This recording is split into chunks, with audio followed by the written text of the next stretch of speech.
മറ്റു വാർത്തകളിലേക്ക്. നിയമസഭാ തെരഞ്ഞെടുപ്പിന്റെ സ്ഥാനാർത്ഥി നിർണയത്തിൽ തലമുറ മാറ്റം പ്രഖ്യാപിച്ച് വി.ഡി. സതീശൻ 50% സീറ്റുകൾ വനിതകൾക്കും യുവാക്കൾക്കുമായി മാറ്റിവെക്കുമെന്ന് പ്രതിപക്ഷ നേതാവിന്റെ പ്രഖ്യാപനം. കൂട്ടായ നേതൃത്വമായിരിക്കും തെരഞ്ഞെടുപ്പിനെ നയിക്കുക. ഇന്ത്യൻ എക്സ്പ്രസിന് നൽകിയ അഭിമുഖത്തിലാണ് പ്രതികരണം. ലിജോ വർഗീസ് ചേരുകയാണ് കൂടുതൽ വിവരങ്ങളുമായി ന്യൂസ് ഡെസ്കിൽ നിന്ന്.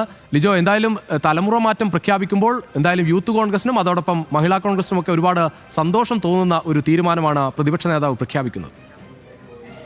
രുചീഷ്, തദ്ദേശ തെരഞ്ഞെടുപ്പിന് ശേഷം കോൺഗ്രസും അതോടൊപ്പം തന്നെ UDF നിയമസഭാ തെരഞ്ഞെടുപ്പിന് വേഗത്തിലുള്ള ഒരുക്കങ്ങൾ തുടങ്ങിക്കഴിഞ്ഞിട്ടുണ്ട്. UDFന്റെ യോഗം കഴിഞ്ഞ കുറച്ച് ദിവസങ്ങൾക്ക് മുമ്പ് തദ്ദേശ തെരഞ്ഞെടുപ്പ് വിജയത്തിന് ശേഷം തന്നെ യോഗം ചേരുകയും അടുത്ത ഘട്ടം എന്ന നിലയിൽ നിയമസഭാ തെരഞ്ഞെടുപ്പുമായി ബന്ധപ്പെട്ട സ്ഥാനാർത്ഥി പ്രഖ്യാപനം ഉൾപ്പെടെയുള്ള കാര്യങ്ങളിലേക്ക് മുമ്പോട്ട് പോകാനുള്ള ശ്രമം നടത്തുന്നതിനിടയിലാണ് വി.ഡി. സതീശൻ പ്രതിപക്ഷ നേതാവ് ഇപ്പോൾ ഇത്തരത്തിലൊരു പ്രതികരണം നടത്തിയിരിക്കുന്നത്. 50% സ്ത്രീകൾക്കും യുവാക്കൾക്കുമായിരിക്കും ടിക്കറ്റ് നൽകുക എന്ന് വി.ഡി. സതീശൻ വ്യക്തമാക്കുന്നുണ്ട്.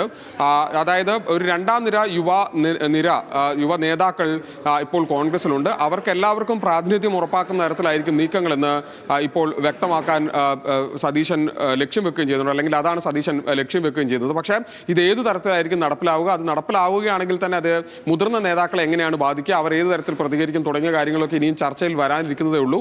കോൺഗ്രസിൽ സ്വാഭാവികമായും നിലവിലുള്ള മുതിർന്ന നേതാക്കൾ മത്സരിക്കാൻ തയ്യാറെടുത്ത് നിൽക്കുന്ന ഒരു സാഹചര്യത്തിൽ ഈ പ്രഖ്യാപനവും അതിനുശേഷം നടക്കുന്ന തുടർ നടപടികളും കോൺഗ്രസിന് ഏത് തരത്തിലുള്ള ചർച്ചകൾ ഉണ്ടാക്കുമെന്നതും ശ്രദ്ധേയമാണ്. ഏതായാലും നിയമസഭാ തെരഞ്ഞെടുപ്പിന് ഒരുങ്ങുന്നു എന്നുള്ള സൂചന വി.ഡി. സതീശൻ വീണ്ടും നൽകുന്നു എന്നുള്ളതും ഈ അഭിമുഖത്തിൽ നിന്ന് നമുക്ക് മനസ്സിലാക്കാൻ കഴിയും.